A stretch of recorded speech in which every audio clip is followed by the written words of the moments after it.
Hello बच्चों। हमने vectors में देखो एडिशन पढ़ लिया है। वेक्टर्स में हमने ऐड करना सीख लिया है, सब्सट्रैक्ट करना सीख लिया है, कंपोनेंट्स लेने सीख लिए हैं। इतनी तीन बातें हमने वेक्टर में सीख ली हैं, राइट। ये तीन बातें सीख ली हैं। आज हम लोग पढ़ने जा रहे हैं कि यूनिट वेक्टर आप कैसे डिफाइन करते हो, what is unit vector, right. So देखो भाई, यूनिट वेक्टर ऐसा होता है जिसका मैग्नीट्यूड 1 होता है। जिसका मैग्नीट्यूड 1 होता है मतलब यूनिट होता है, यूनिट होता है, ठीक है। और जिसकी डायरेक्शन डिफाइंड होती है, जिसकी डायरेक्शन डिफाइंड होती है, ठीक है। जैसे I cap, J cap, K cap, ये तीन यूनिट वेक्टर है X direction, Y direction and Z direction में। आई कैप है, जे कैप है और के कैप है, ठीक है। इसका मतलब ये हुआ, suppose I say move 4 metre along X axis. जैसे मान लो मैं आपसे कहता हूँ कि आप एक्स डायरेक्शन में 4 मीटर मूव करो, तो इस पूरे स्टेटमेंट की जगह मैं कहूँगा आपसे move I for I cap, move for I cap. ये सेम बात है। तो देखो ये शॉर्ट में आपको समझ में आ गया। जब मैं आई कैप कहता हूँ इसका मतलब क्लियर हो जाता है कि एक्स डायरेक्शन की बात कर रहा हूँ, एक्स डायरेक्शन की बात कर रहा हूँ, राइट। वैसे जब मैं जे डायरेक्शन, जे कैप की बात करता हूँ तो मैं समझ जाता हूँ भाई ये वाई डायरेक्शन की बात हो रही है। वाई डायरेक्शन में एक 1 मैग्नीट्यूड का वेक्टर। तो कहने का मतलब मैग्नीट्यूड इज़ 1, मैग्नीट्यूड 1 है और डायरेक्शन डिफाइंड है, डायरेक्शन उसकी डिफाइंड है। ये बात समझो, मैग्नीट्यूड 1 और डायरेक्शन उसकी डिफाइंड। क्लियर। अब जैसे मान लो कि मैं यहाँ पे एग्जाम्पल लेता हूँ कि एक वेक्टर है 4 आई कैप, एक वेक्टर है 4 आई कैप। इसका मतलब एक्स डायरेक्शन में 4 मैग्नीट्यूड का वेक्टर है।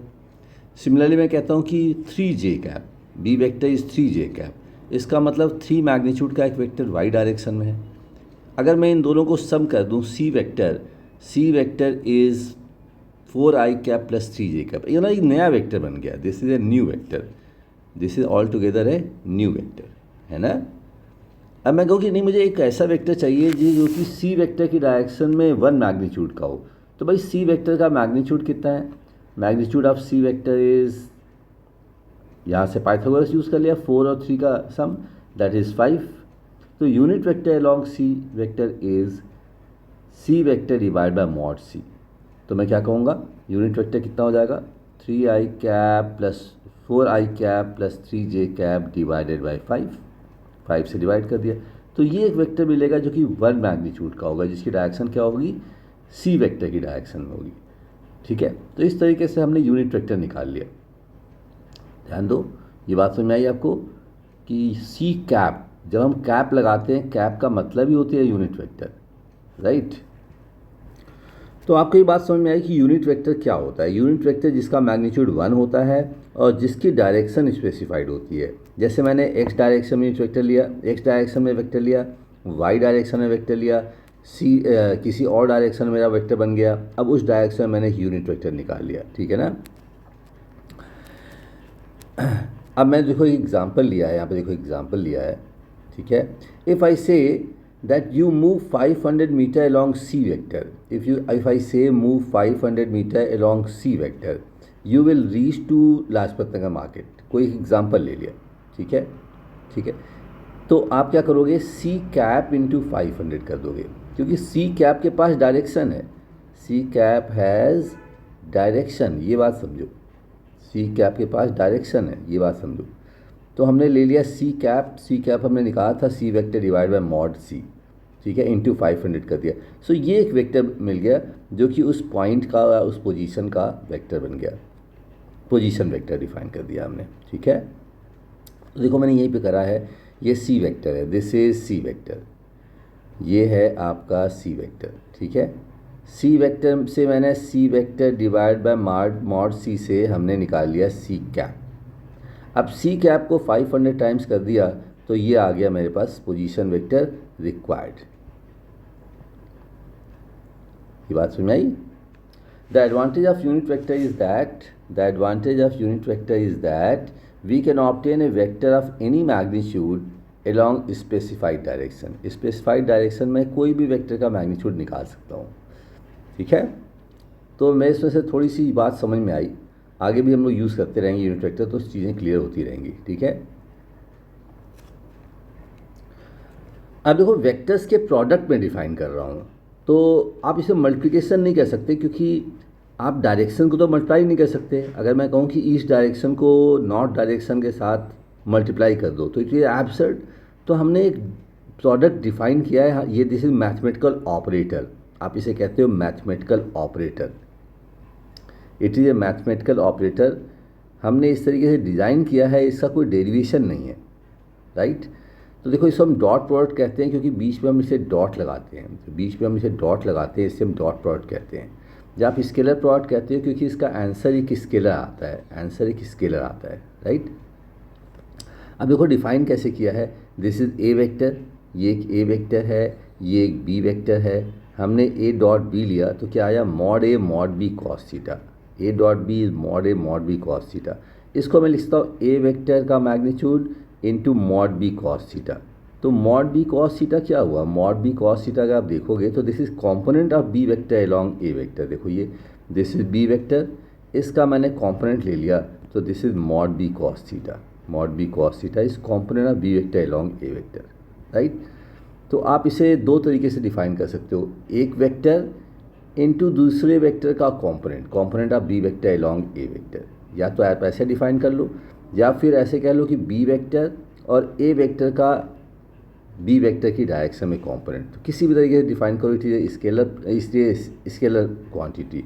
सो A dot B is equal to B dot A, या आप इसे कहो mod A mod B cos theta, mod B cos theta, या आप इसे कह लो mod B mod A cos theta, right. तो एक वेक्टर का दूसरे वेक्टर की डायरेक्शन में कंपोनेंट लेके मल्टीप्लाई करना है। इसका मतलब क्या हुआ, it means in dot product we multiply one vector magnitude and component of other vector along its first vector. तो मैग्नीट्यूड ऑफ वन वेक्टर, एक वेक्टर का मैग्नीट्यूड हो गया और दूसरे वेक्टर का कंपोनेंट हो गया, मतलब दोनों एक ही डायरेक्शन में होने चाहिए। तो इससे हमने डॉट प्रोडक्ट डिफाइन कर लिया। अब मैं कहता हूँ आई डॉट आई, तो आई डॉट आई क्या होगा, 1 1 cos 0, क्योंकि ए भी 1 है, A is 1, mod A is 1, mod B is 1 and cos 0 is 1। तो हमने कह दिया भाई I dot I 1, J dot J 1, के डॉट के 1, I dot J is 0, J dot के इज़ 0, के डॉट के इज़ आई डॉट के इज़ 0, आई डॉट के इज़ 0, ठीक है। तो देखो डॉट प्रोडक्ट हमने आई आई के बीच में निकाल लिया, जे जे के बीच में निकाल लिया, जे के बीच में निकाल लिया। अगर सिमिलर होंगे तो 1 हो जाएगा। देखो यहाँ पे सिमिलर अगर हैं तो 1 हो गया, राइट। अगर डिसिमिलर हैं तो 0 हो जाएगा। ये देखो डिसिमिलर हैं तो 0 हो जाएगा, ठीक है। ये याद रखो, ये काम का है। तो अगर मान लो दो वेक्टर हैं, ए वेक्टर दिया हुआ है, A vector is given, B vector is given, और आपने इसका डॉट प्रोडक्ट ले लिया, तो डिस्ट्रीब्यूटिव लॉ लगा दो, इसको मल्टीप्लाई करो, आई को मल्टीप्लाई करो तीनों के साथ, आई जे के के साथ। लेकिन जे और के साथ मल्टीप्लाई करोगे तो वैल्यू 0 हो जाएगी। I dot J is 0, I dot के इज़ 0, सो बचा सिर्फ आई डॉट आई। तो I dot I A1 B1, फिर J dot J A2 B2, जे के डॉट के A3 B3, ये आ गया। मतलब हमारे समझ में आ गई बात कि similar coefficients are multiplied and this similar coefficients are 0। This similar coefficients को मल्टीप्लाई करोगे तो 0 हो जाएगा, ये याद रखो। मतलब मल्टीप्लिकेशन जो हमारे पास हो गया वो A1 B1 हो गया, ठीक है, A2 B2 हो गया और A3 B3 हो गया, राइट। ये मल्टीप्लाई हो गया, आसान सी बात हो गई। अब देखो डॉट प्रोडक्ट की यूजेस देख लेते हैं। डॉट प्रोडक्ट का सबसे अच्छा यूज़ है कि दो वेक्टर्स के बीच का एंगल निकाल लेता है। तो cos theta is equal to A dot B divided by mod A mod B, ये याद रखो। इससे आप दो वेक्टर्स के बीच का एंगल कैलकुलेट कर लोगे। देखो A vector is given, B vector is given, तो मॉड ए निकाल लिया हमने। मॉड ए निकालने आता है A square plus B square plus C square. Mod A की वैल्यू क्या आएगी, मॉड बी कैलकुलेट करने आता है। मॉड भी बहुत सिंपल है। मॉड ए निकालने के लिए आपको सबके कोएफिशिएंट्स का स्क्वायर करके सम करना है। जैसे क्यूबॉइड का आप डायगोनल निकालते थे वैसे ही मॉड ए निकालना है। मॉड बी आप निकाल लो, कोएफिशिएंट्स के स्क्वायर का सम अंडर रूट ले लो, ठीक है। तो ए डॉट बी निकाल लो, आपस में कोएफिशिएंट मल्टीप्लाई कर लो, ए डॉट बी के लिए इनको मल्टीप्लाई कर लिया, इनको मल्टीप्लाई कर लिया, इनको मल्टीप्लाई कर लिया। तो जब आपने ए डॉट बी निकाला तो 41 आ गया।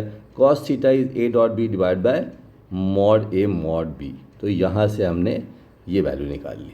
आसान है। तो एंगल निकालने के लिए, दो वेक्टर्स के बीच का एंगल निकालने के लिए काम आएगा। ठीक है, आगे चलते हैं।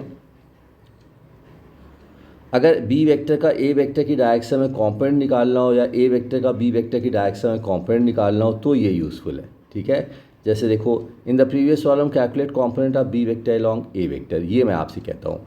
तो आप निकालो बी कॉस थीटा।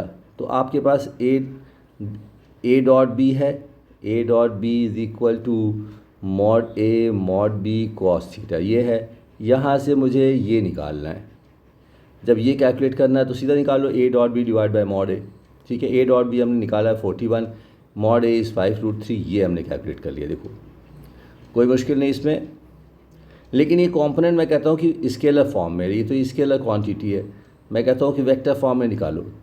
तो वेक्टर फॉर्म में ये डायरेक्शन क्या है इसकी अलोंग ए वेक्टर है, तो आप unit vector along A vector निकालो।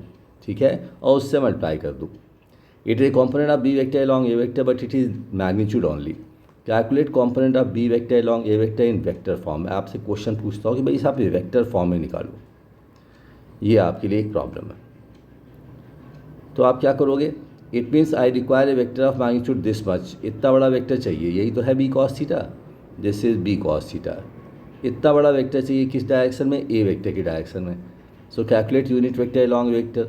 हमने यूनिट वेक्टर निकाल लिया, कैसे निकाला, ए वेक्टर में उसके मैग्नीट्यूड से डिवाइड कर दिया, ये है यूनिट वेक्टर। ठीक है, तो ए वेक्टर डिवाइड बाय मॉड ए, ये कर लिया। हमें इस डायरेक्शन में कितना बड़ा वेक्टर चाहिए, हमें इस डायरेक्शन में चाहिए 41/5√2 मैग्नीट्यूड का वेक्टर। तो मैंने इसे मल्टीप्लाई कर दिया यहाँ पे, ये देखो सही है। इस तरीके से आप कैलकुलेट करते हो। कैलकुलेशन आप कर लेना एक बार, अपने आप करना। ऐसे ही करें भाई, component of B vector along A vector in vector form, ही हो गया। अब इसी प्रॉब्लम में देखो, मैं आपको सॉल्व करने के लिए देता हूँ कि calculate component of A vector along B vector. मैं कहता हूँ calculate component of A vector along B vector, मतलब मुझे क्या निकालना है, मॉड ए कॉस थीटा निकालना है। आप देखो ए डॉट बी निकाल लिया, मॉड ए कॉस थीटा मुझे कैलकुलेट करना है। ठीक है, I want to calculate mod A cos theta. तो मॉड ए कॉस थीटा क्या हो गया, B dot A divide by mod B. यहाँ से हमने मॉड ए कॉस थीटा निकाल लिया। अब इस डायरेक्शन में ए वेक्टर की डायरेक्शन में मुझे चाहिए, तो यूनिट वेक्टर निकाल लिया बी वेक्टर की डायरेक्शन में, और उससे हमने मल्टीप्लाई कर दिया। तो ये हमारा रिक्वायर्ड वेक्टर आ गया। तो डू इट योरसेल्फ, अपने आप करो एक बार। ठीक है, अगर मान लो कि दो वेक्टर्स के एक ट्रायंगल के अंदर एंगल निकालना हो, तब भी आप यूज़ कर सकते हो। जैसे सपोज कि calculate angle inside triangle. Example, vertex दिया हुआ है, A is given, B is given, C दिया हुआ है, मतलब ट्रायंगल के वर्टेक्स दिए हुए हैं। Vertex of a triangle are given. ठीक है, अब वो मुझसे कि भाई कहता है भाई बी ए सी कैलकुलेट करो। तो सपोज एंगल आपको बी ए सी ये निकालना है, तो आप क्या करोगे, पहले ए बी वेक्टर निकालोगे। एंगल बी ए सी निकालना है तो आप पहले ए बी वेक्टर निकालोगे, उसके बाद आप ए सी वेक्टर निकालोगे। अब ए बी और ए सी के बीच का एंगल निकालने आता है आपको, तो देखो आप ए बी वेक्टर कैसे निकालोगे। ए बी वेक्टर निकालने के लिए O B vector minus O A vector. तो मैंने आपको बताया था, if two vectors are given, मान लो ये ए वेक्टर है, ये बी वेक्टर है, अगर इनके हेड को ज्वाइन करोगे, एरो इस डायरेक्शन में करोगे तो आपको ए माइनस बी मिलेगा। अगर आप एरो इस डायरेक्शन में करोगे तो आपको बी माइनस ए मिलेगा। बताया था मैंने आपको वेक्टर सम वाले में, वेक्टर सब्सट्रैक्शन वाले में। एग्जैक्टली सेम थिंग, अगर आपको ए बी वेक्टर निकालना है, आपको ये निकालना है, ए बी वेक्टर निकालना है, तो आप क्या करोगे, this vector minus this vector कर दो, this vector minus this vector. So ये आ गया A B vector, A C vector, B A C, angle B A C, B A C is A B vector dot A C vector divide by mod A B mod A C. इसको आप कर लो, बहुत आसानी से angle आ जाएगा। Similarly we can calculate angle A B C, angle A C B. We have to convert sides in the form of vector. ये बहुत इंपॉर्टेंट है, हमें साइड्स को वेक्टर फॉर्म में कन्वर्ट करना पड़ेगा। यूज़ 4 पे आते हैं। इनके बहुत सारे यूज हैं। देखो, फिजिकल क्वांटिटी अगर कैलकुलेट करनी है, वर्क डन निकालना हो, पावर कैलकुलेट करना हो, इलेक्ट्रिक फ्लक्स निकालनी हो, याद कर लो स्कूल के एग्ज़ाम में पूछा जा सकता है तुमसे, मैग्नेटिक फ्लक्स निकालनी हो, कहाँ कहाँ पे यूज़ है। Many physical quantities are defined using dot product. ठीक है, कर लेंगे। तो ये एक छोटा सा वीडियो है, डॉट प्रोडक्ट समझाया मैंने आपको 15-20 मिनट के अंदर। ठीक है, इसको देख लो, नोट कर लो और याद कर लो। Thank you.